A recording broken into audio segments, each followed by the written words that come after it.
Hello and welcome to my channel, Boo Snakes and More. Today we're going to be talking about the X-Men. So let's dive in. Fox's X-Men movies were hit and miss, but it's hard to argue that the franchise's high points don't remain iconic long after the franchise ended. X2's opening scene featuring Nightcrawler is still impressive and holds up remarkably well, showcasing the character's aggressive actions and striking visual design. The practical effects used in Nightcrawler's opening sequel bring a grounded realism to the scene, highlighting the overuse of CGI in modern superhero movies.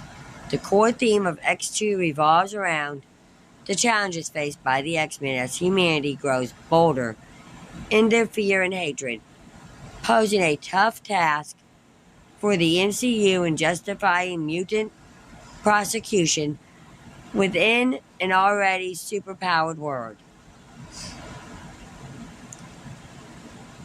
Fox's X-Men franchise has incredible highs and disappointing lows, but the Marvel franchise's best opening scene still remains remarkable 21 years later.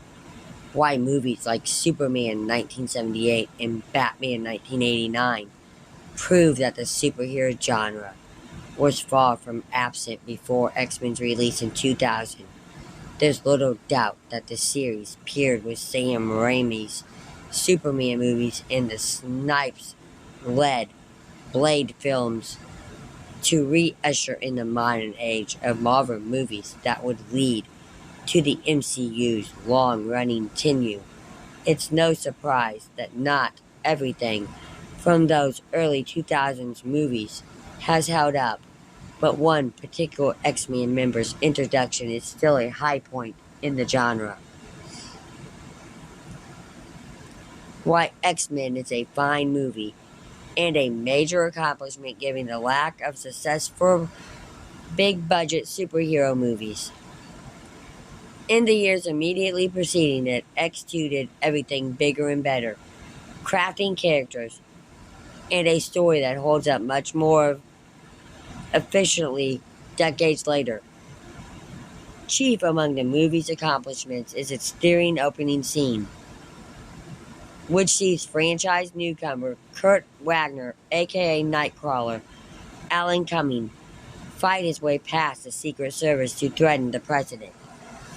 While the scene is simple in concept, it's carried out beautifully and can still act as a mentor sequence for modern superhero projects. Why X2's Nightcrawler opening is still so impressive. X2 opens at the White House, where a mysterious figure sneaks in and begins fighting through the Secret Service to reach and threaten the president. The character Nightcrawler wasn't featured in X-Men, and his aggressive actions and striking visual design build mystery. Quickly sum up the current human-mutant relations and still holds up remarkably well in 2024.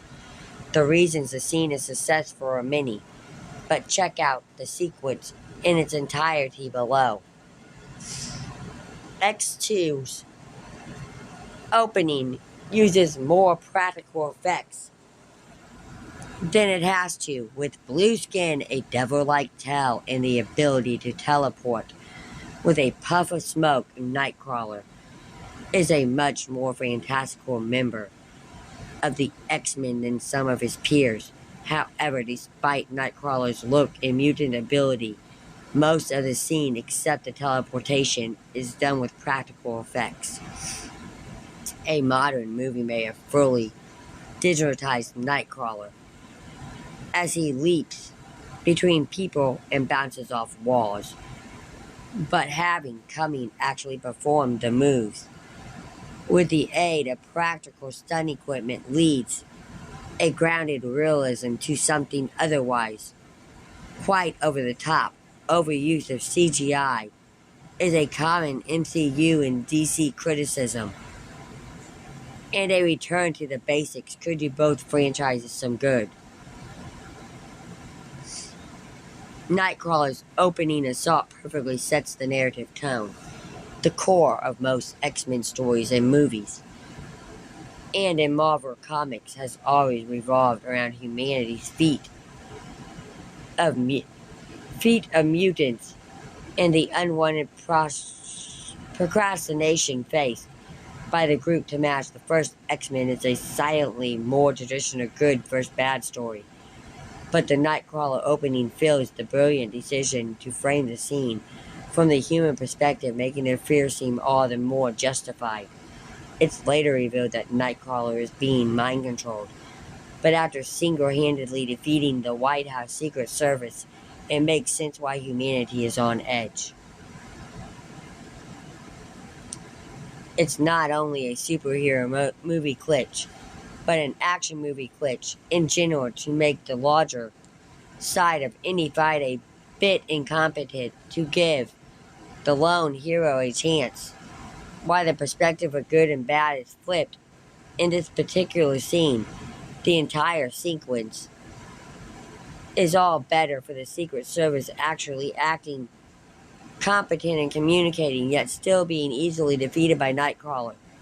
Competent enemies who communicate and fight to the best of their ability make Nightcrawler look even scarier and the scene more effective overall. The core of X2 is the challenges the X-Men face as humanity gets bolder with their fear and hatred of them and starts resorting to more overt practical means to subdue and or kill them. It works incredibly well in the X-Men series, as that franchise has mutants as the world's first and only superpowered individuals. However, the MCU has a tougher task of giving humanity a reason to fear and prosecute mutants. There are already hundreds of superpowered people in the MCU, and without a strong justification for humanity to hate mutants, but not characters like Hawk or Superman, the franchise loses its narrative hook. However, the ending of the Marvels may tease how the MCU will handle the mutant fear problem. Beast was shown in another reality, and it may be that the X-Men come from another timeline instead of all being born into the main MCU Earth 616. If so, it would make sense to defeat people from another reality if intrusions and multi-universe conquerors cause more harm. Whether it's this explanation or another, it's unlikely that humanity hating the X-Men for no peculiar reason will be a good enough explanation for the MCU's incoming heroes and villains.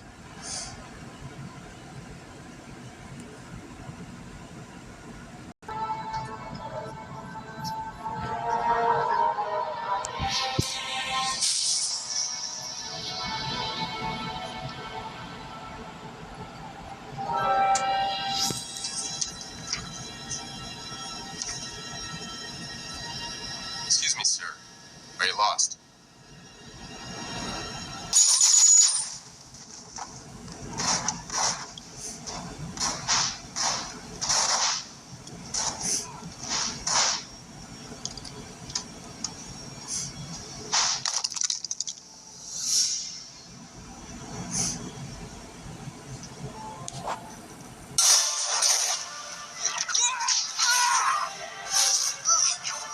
My God.